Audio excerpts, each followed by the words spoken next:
Muy buenas noches, mi nombre es Alejandro Martorell y esto es En Acción, un programa en el que aspiramos a pensar críticamente los grandes problemas políticos y culturales de nuestro tiempo. Hoy contamos con la presencia de Nancy Arellano Suárez para conversar sobre la actual crisis de Venezuela.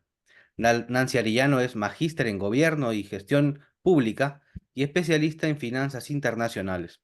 Es fundadora de la ONG Beneactiva y vicepresidente de Coalición por Venezuela. Es además analista política y publica con regularidad artículos en el portal El Montonero. Bienvenida. Muchísimas gracias por aceptar la invitación. No, muchísimas gracias a ti, Alejandro, y al medio por pues tomar en cuenta esta coyuntura tan particular, ¿no?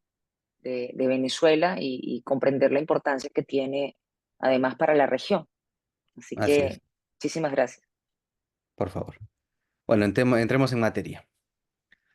Hace unas semanas el periodista español Daniel Lozano escribía en el diario El Mundo acerca de la naturaleza del régimen venezolano y decía: el régimen es civil, policíaco, militar, más apegado al modelo soviético y con un fuerte aparato de inteligencia al interior de los cuarteles, y además con un componente de adoctrinamiento junto al de terror y control interno. A la luz de estas declaraciones, ¿cómo es el sistema venezolano por dentro? ¿Cómo es que opera el régimen chavista por dentro?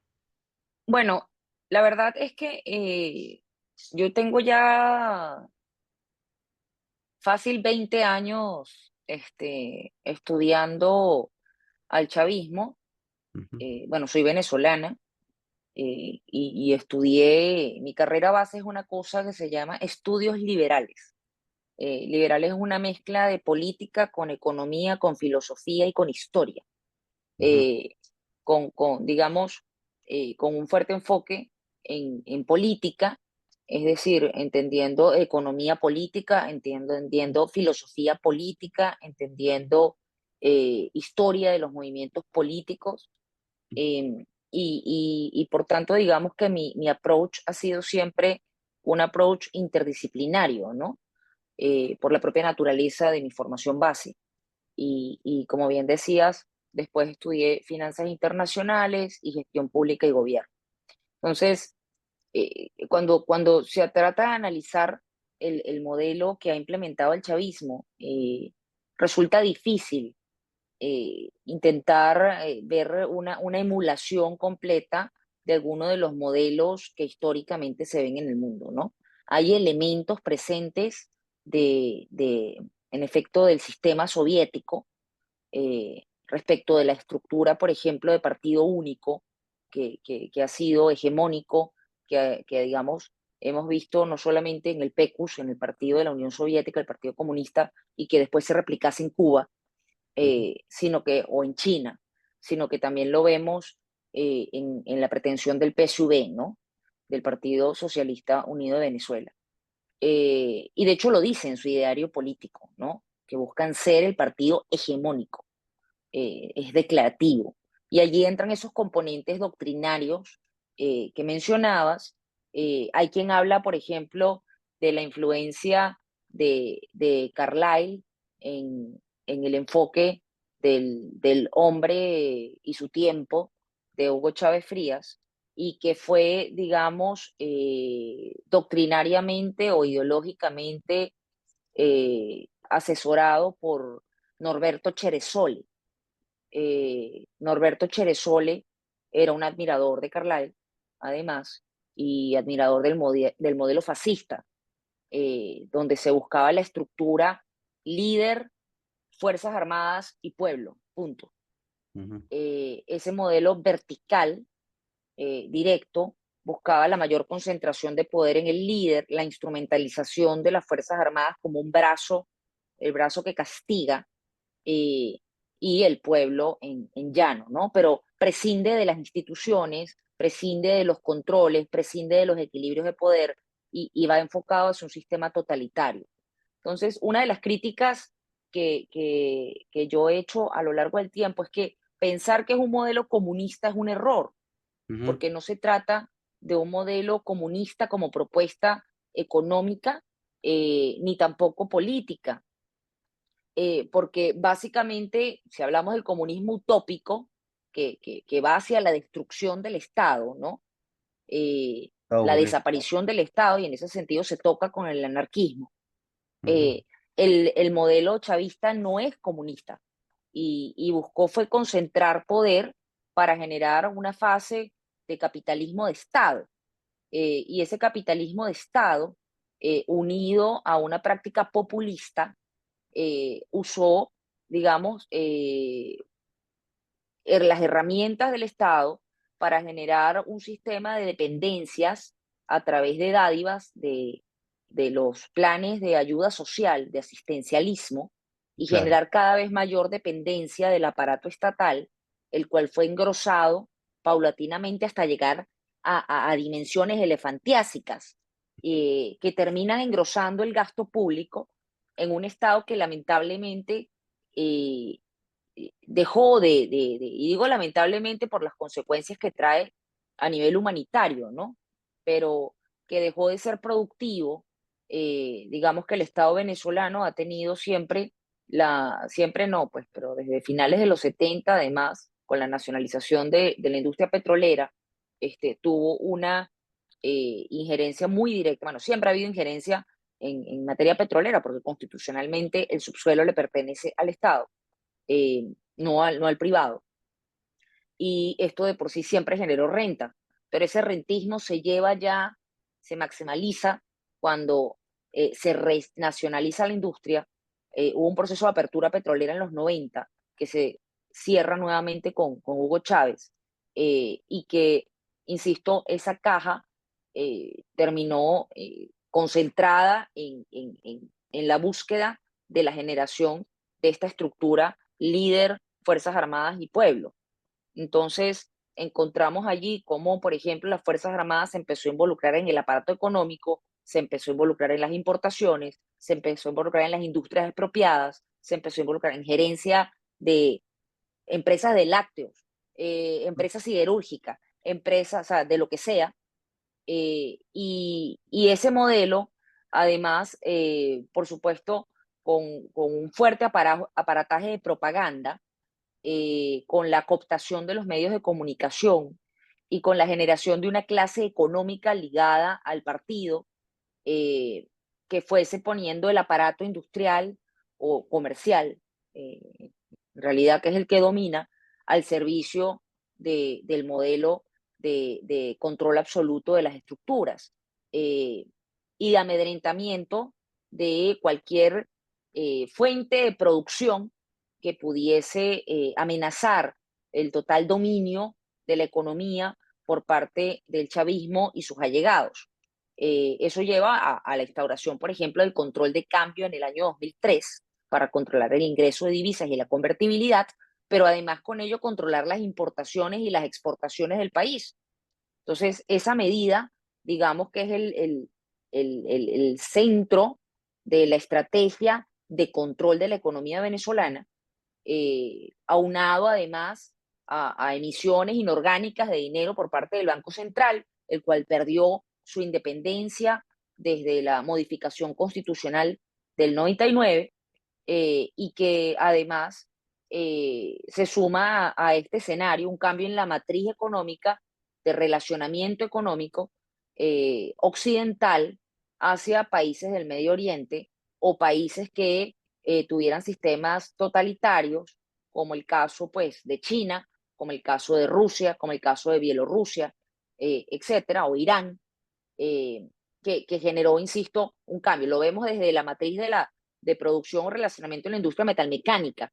Venezuela tenía a Toyota como ensambladora, General Motors, Ford, etcétera, y monta una cosa que se llama Venirauto, ujú, asociados con los iraníes para fabricar automóviles en Venezuela y desarrollar incluso programas de venta de automóviles a precios económicos eh, en el país. Entonces, claro, si tú empiezas a ver todas estas cosas, ¿no? Eh, Tú dices, bueno, ajá, ahí tenemos cosas que se parecen a la Unión Soviética, pero por otro lado, con el control de cambio se dio un tema de compra de dólares preferenciales, el dólar MUC, como ocurrió en el Perú, a través de Cadivi, que es como se llamaba en Venezuela, del SAIME y después del SITME, perdón, del SITME, eh, y esto generó toda una economía de consumo. Y esa economía de consumo, por eso yo siempre digo que es un socialismo de consumo, Ujú. aunque suene irónico, es irónico, No, bueno, porque de hecho. había esta idea del socialismo del siglo XXI, pero lo que hubo fue un consumismo aberrante. Estamos Ujú. hablando de personas que sin haber producido la capacidad de compra de $3.000, tenían acceso a una tarjeta de crédito que le permitía acceder a un poder de compra de $3.000 por lo que sería el equivalente a $1.000 o a $500.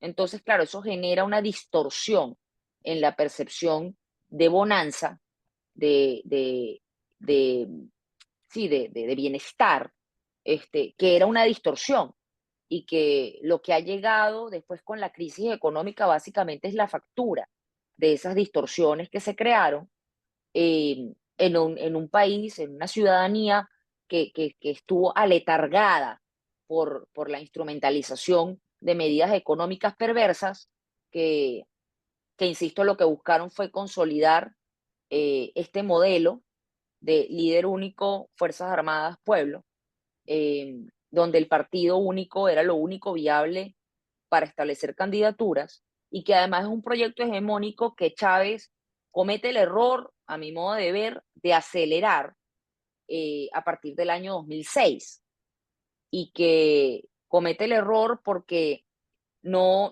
madura ideológicamente, no logra la sujeción real del adoctrinamiento masivo. eh, y digo que es un error para su proyecto, ¿no? No que yo esté de Claro. acuerdo o no con esto, pero digamos que ese es el inicio del error de esa propuesta perversa y antidemocrática, ¿Sería la porque, hegemonía cultural o bueno, no? lo que pasa es que lo aceleraron porque pasa el golpe del 2002, porque esa es otra. Hay mitos de que los venezolanos no han luchado Ujú. lo suficiente contra el chavismo y no hay nada menos cierto. Eh, Cuando se da el proceso constituyente, se da en medio de protestas, se da en medio de una fuerte oposición por parte de los medios de comunicación, por parte de los partidos políticos, etcétera.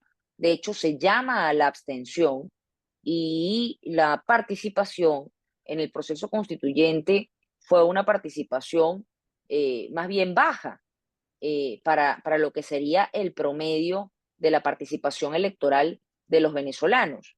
Eh, Estamos hablando de que si no me falla la memoria, estamos hablando de una participación que creo que rondaba el 30 y tanto por ciento en ese referéndum constituyente. 37,65% fue la participación, que es bajísima, si te pones a ver, ¿no? Y en esa participación de ese 37, pues gana el sí con el 87%, pero el Mm. 87% del 37%.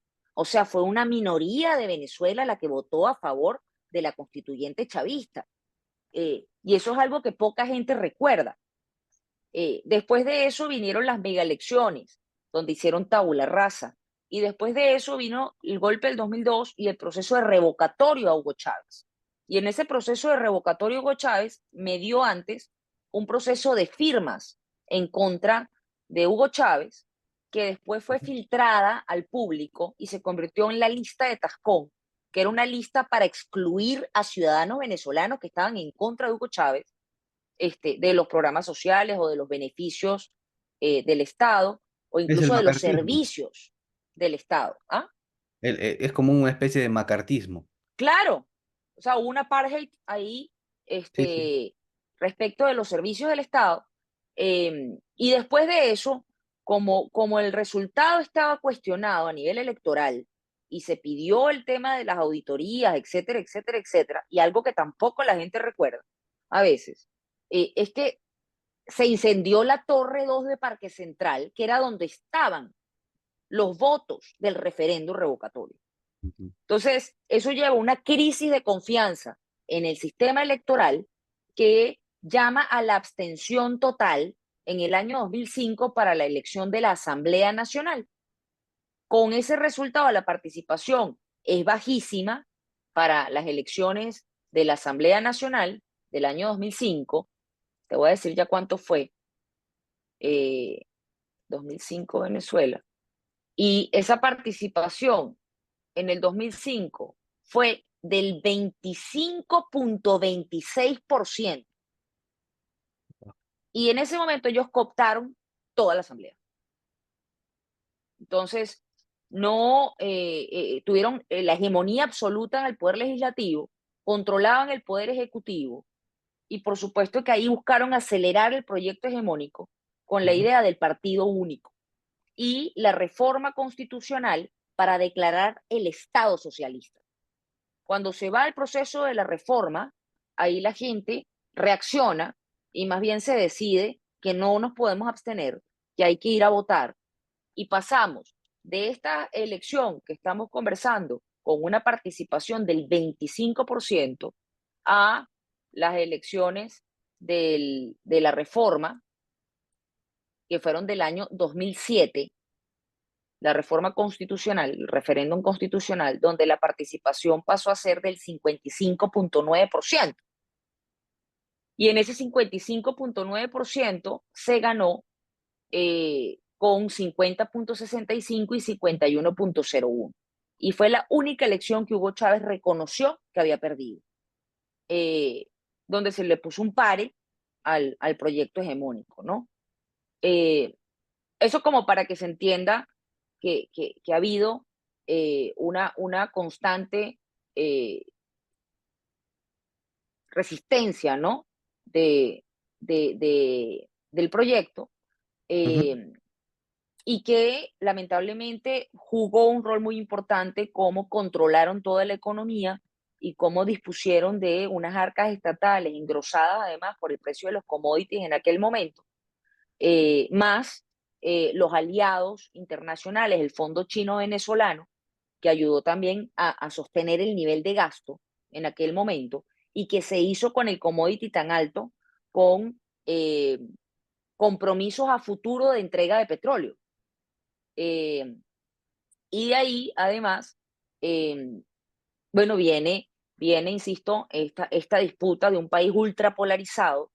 Eh, yo he estado revisando el fenómeno de la simetría de la motivación política Ujú. como base de la ultrapolarización en los sistemas democráticos, que lleva a la imposibilidad de abrir el diálogo, ¿no? Y justamente lo estoy revisitando por el fenómeno actual, es decir, por el hecho de que ahora el 70%, o sea, fíjate que la participación que se está hablando allí, que es de una participación del 50 y tanto por ciento, y la participación que hemos tenido ahorita es del 58%, casi el 60% en estas elecciones últimas, con 8 millones de personas fuera y habiéndole prohibido el voto básicamente a los venezolanos en el exterior. Si nosotros eliminamos esa prohibición que generaron ellos ilegalmente, la Ujú. participación pudo haber alcanzado fácil el 80%, lo cual hubiese sido una de las participaciones históricas del país. Eh, Sin duda. y, y con esto lo que te quiero decir es que, que hay particularidades tomadas del modelo cubano, del modelo soviético, del modelo ruso por la figura de los oligarcas Ya. en los más recientes tiempos. Ujú. Y otra cosa, Y sí, ya que estamos desentrañando la naturaleza del chavismo, ¿cuál sería el fundamento teórico en materia económica? Es decir, cómo se denominan a sí mismos los chavistas? ¿Socialistas no marxistas? ¿Socialistas con orientación? ¿A qué tipo de socialismo? ellos hablan del socialismo del siglo XXI Ajá. y en ese socialismo del siglo XXI lo que creen supuestamente es en un modelo mixto. Ese modelo mixto de propiedad estatal con propiedad, con varios tipos de propiedades, Ujú. propiedades comunales, propiedades colectivas, etcétera.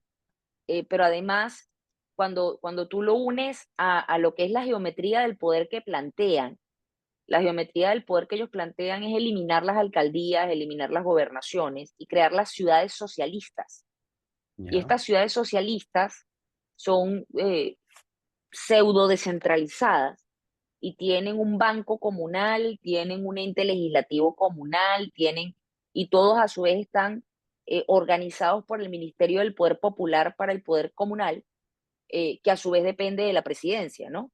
Ujú. De la República. ¿Y Entonces, claro, es cuánto un de... modelo nominalmente ultra descentralizado, Ujú, de manera efectiva ultra centralizado, porque quien decide dónde se constituye, por qué se constituye la ciudad socialista, es la presidencia de la República, básicamente. Entonces, eso permite una mutabilidad y un marco discrecional de pavor, porque no genera Estado de Derecho. Eh, y esto no lo vas a encontrar actualmente establecido al 100%, porque si bien aprobaron las leyes del poder popular con varios de estos conceptos, la reforma constitucional no se aprobó. Y cuando se generó una nueva asamblea constituyente por medios no constitucionales en el año 2017, nuevamente se presentó toda la pugna este, de abstención y de no reconocimiento, eh, que llevó a toda la crisis actual, porque llevó después a la elección de Maduro de manera ilegítima y a la generación de la sucesión constitucional con Juan Guaidó como presidente de la Asamblea en 2019. Y fíjate que estamos hablando de eventos 2002, 2004, 2007, 2009, 2011, 2015 fue la Asamblea Nacional que ganó la oposición y después la declararon en desacato y ujú. crearon esta Asamblea Constituyente que la declararon supraconstitucional y entonces empezaron a ignorar todo lo que decía el Poder Legislativo, eh, y todo eso hace en una base además del uso del poder coactivo, pero además a partir de la partidización del poder coactivo. Es decir, las Fuerzas Armadas, que era una fuerza no beligerante, que no tenía, no votaba, porque se debía, era no partidista y se debía, era la Constitución, Ujú. fue poco a poco llevada al plano partidario. Entonces se empezó a decir que PDVSA era roja rojita, que las Fuerzas Armadas eran rojas rojitas, que eran chavistas, etcétera, cuando justamente la profesionalización de nuestras Fuerzas Armadas, que ha sido uno de los grandes logros del siglo XX, lo que buscó justamente fue separar el poder político del poder coactivo y entender que el poder coactivo estaba sujeto al poder civil, pero además se debía era a la Constitución. Perfecto. Hay otra cuestión que me llamó fuertemente la atención, que es el culto a la personalidad. No sé si usted compartirá esto. El derrumbamiento de las estatuas erigidas en honor a Hugo Chávez es un signo clarísimo de que el pueblo venezolano ha identificado al generador de todos los males, y al responsable de la catástrofe actual. ¿Qué tan importante es para el régimen la figura de Hugo Chávez y cuál es la actual visión que tienen los venezolanos sobre el comandante Chávez? Mira, yo creo que todavía el tema de Chávez es una figura polémica, ¿no? Em, Creo que hay una parte de la población chavista, no madurista, que de hecho ha votado por Edmundo González y por María Corina, porque no se reconoce en este post-Chávez que Ujú, representa a Maduro, pero que sí extraña su modus vivendi de la época de Chávez, porque una cosa es lo que nosotros hablamos de cómo se estaba destruyendo al sistema, otra cosa es la vivencia personalísima de las personas de las clases populares que recibían los beneficios de estos programas sociales y que la verdad no tenían por qué entender todo lo que estaba detrás. Se supone que para ese grado de, de, de análisis y de responsabilidad están justamente los liderazgos políticos. Eso es parte, digamos, de la riqueza y de la importancia de la democracia representativa. Sin embargo, eh, por eso te digo que creo que es una figura que sigue siendo polémica. Creo que hay un grupo importante de chavistas no maduristas ujú. que apostaron a la oposición buscando que haya justamente una posibilidad de volver al debate político, eh, y de discusión de la política en base. esa discusión en base del Consejo Comunal, etcétera, porque, eh, vuelvo y repito, muchas de estas estructuras, incluso grandes figuras del chavismo originario, hoy día están apoyando a Edmundo y a María Corina.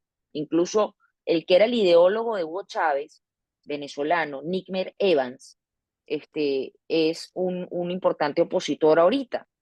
Y un Nickmer Evans, que es una figura que sigue siendo de izquierda y que apoyaba esta generación de nuevas estructuras de poder, etcétera, ¿no? No he llegado a hablar con Nimmer a profundidad de hoy día, ¿no? ¿Qué análisis post hay? Ujú. Pero digamos que eh, estas figuras no apoyan a Maduro, están en contra de la ruptura constitucional, adversan este modelo hegemónico. De hecho, insisto que uno de los errores del chavismo para su proyecto hegemónico fue adelantar el paso a la búsqueda de la hegemonía, porque buscaron, por ejemplo, desaparecer el Partido Comunista Venezolano, y el Partido Comunista Venezolano no quiso perder su identidad. Entonces Chávez fracasa no solo en la reforma constitucional, sino que fracasa también en la idea del partido único. Ahí hay un gran golpe para el chavismo hegemónico con Chávez vivo. Y luego, en el paso a la delegación con Maduro, esa estructura del PSV es una estructura dominada por Diosdado Cabello y por otros círculos y no precisamente por Maduro. Y tan es así que el hijo de Maduro está montando otro movimiento que se llama Futuro, que es un movimiento que busca una posición menos izquierda totalitaria, sino que busca reivindicar una posición más técnica. Entonces, hay, como te digo, una fractura dentro de ese modelo hegemónico, eh, ya de los líderes militares y pueblo, que es que uno, ya Chávez no está, y dos, eh, nadie se le acerca a esa idea del caudillo, eh, Claro.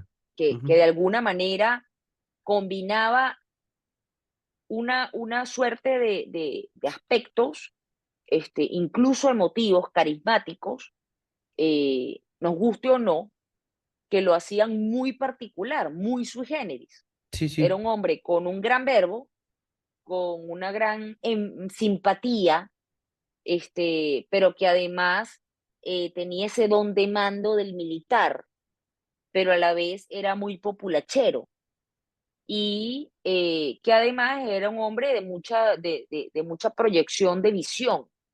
Este, entonces, claro, eso lo hacía muy particular, incluso hasta fenotípicamente. Era un hombre que étnicamente mezclaba al negro con el indio en Venezuela. Aficionado además a los deportes, al béisbol, que es el deporte nacional. Entonces, eran unas características para el liderazgo carismático que muy difícil la puedan repetir, como para tener esos colchones de tolerancia respecto de la población que tuvo Hugo Chávez y aún así, insisto, no logró consolidar el modelo hegemónico. En su mejor momento, con el mejor nivel de arcas del Estado en dinero, con este personaje tan particularmente bueno comunicacionalmente y con la autoritas militar, y aún así no lo lograron. Entonces, creo que el chavismo está entrampado en que su propuesta de poder hegemónico es absolutamente inviable hoy día. Y sus propias bases lo han dicho cuando han votado por la oposición. de acuerdo. Bueno, usted recordará el arquetipo inventado por Max Weber acerca del liderazgo carismático. Creo Correcto. que cumple bastantes características. Bueno, sobre el chavismo, que es un fenómeno Entre complejo. autoritario y el paternal y el Sí, carismático. sí, sí, Era sí, una sí. mezcla de los Sí, dos en los sí, arquetipos de Weber, justamente, ¿no? exactamente. Bueno, sobre el chavismo, que es un fenómeno complejo pero comprensible, yo creo que podemos hablarlo en otra ocasión. Lastimosamente debemos suspender aquí esta conversación. Le No te agradezco preocupes. muchísimo, ha sido bastante esclarecedora. Ya ha Bueno, creo logrado, me que si me parece. dejas cerrar con algo, Sí, sí, creo adelante, que es adelante. importante por la coyuntura aclarar que justamente en ese escenario cómo se creó el juego electoral y cómo se buscó perfeccionar incluso la herramienta de agotar por electoralismo a los contrincantes políticos, eso también jugó, pero el hecho de que usaran toda la automatización y todos estos procesos y confiaran en el clientelismo que estaban generando con el modelo, los lleva también a este camino, el camino donde María Corina Machado, que empezó con una ONG especializada en temas electorales y liderando el tema del referendo revocatorio que mencioné antes, donde Ujú. se quemaron los votos, llevara a la estrategia de escanear las actas y montarlas en una web, que fue una estrategia que ella dijo públicamente hace 10 años en los medios de comunicación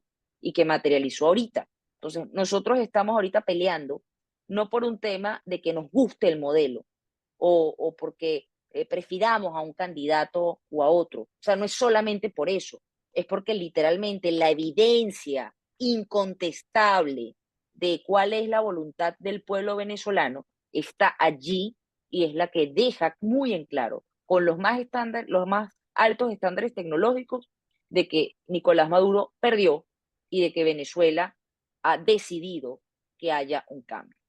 Y bueno, Perfecto, eso quería que perfecto. quedara súper claro, de que no pudieron hegemónicamente controlar absolutamente nada y digamos, sobrevivido siempre la democracia que ha estado latente durante 25 años en el espíritu ciudadano de los venezolanos. Ha quedado clarísimo y yo creo que merece una segunda parte, porque hay todavía muchas cosas por hablar. Es Bueno, así, muchísimas esto gracias Alejandro por tu tiempo y a ustedes y bueno, sigamos construyendo democracia en toda Latinoamérica. muy amable. Esto ha sido En Acción. Volvemos la próxima semana.